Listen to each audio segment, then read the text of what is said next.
Hi friends, నమస్తే. Welcome to my channel. ఈ elementary mathematics మీకు ఎక్స్ప్లెనేషన్ చేస్తాను. ఈ సమ్స్ అనేవి మనకు ఆల్మోస్ట్ అన్ని కాంపిటేటివ్ ఎగ్జామ్స్కి అయితే మనకి యూజ్ అవుతాయి. సో నేను సింపుల్గా ఎక్స్ప్లెనేషన్ చేస్తాను. సో వీడియో స్కిప్ చేయకుండా ఎండ్ వరకు చూడండి. ఇచ్చిన sum, the average of n observations is 38, the average of other n observations is 42, and that of remaining n observations it is 55. The average of all the observations is what అనేది అడిగాడు.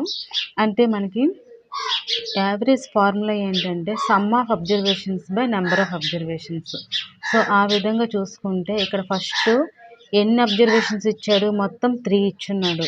First the average of n observations ఇచ్చాడు, ఇంకా అదేవిధంగా the average of other n observations and that of remaining n observations. So ఇక్కడ ఏం చేయాలంటే ఈ ఇచ్చిన 38, 42 ప్లస్ 55 యాడ్ చేసి బై డివైడెడ్ బై చేసి మొత్తం ఎన్ని అబ్జర్వేషన్స్ ఉన్నాయి, 1, 2, 3, ఈ 3 అబ్జర్వేషన్స్ ఉన్నాయి కాబట్టి బై 3తో మనం డివైడెడ్ బై చేస్తాం.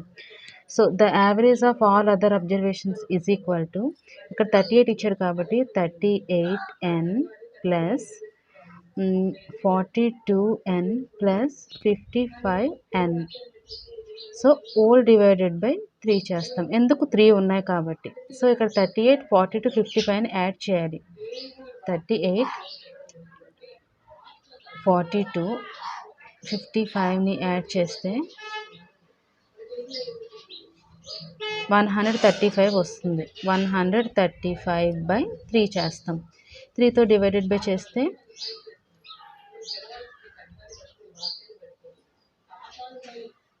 సో 45 వస్తుంది. అంటే the average of all observations is 45 అన్నమాట. ఓకేనా. ఇక్కడ మనకి యావరేజ్ ఫార్ములా రాసుకుంటే average is equal to some of observations by number of observations. So ఈ ఫార్ములా బేస్ చేసుకొని ఈ లెక్క అయితే చేయబడిందండి. సో చాలా ఈజీ సమ్ అనమాట.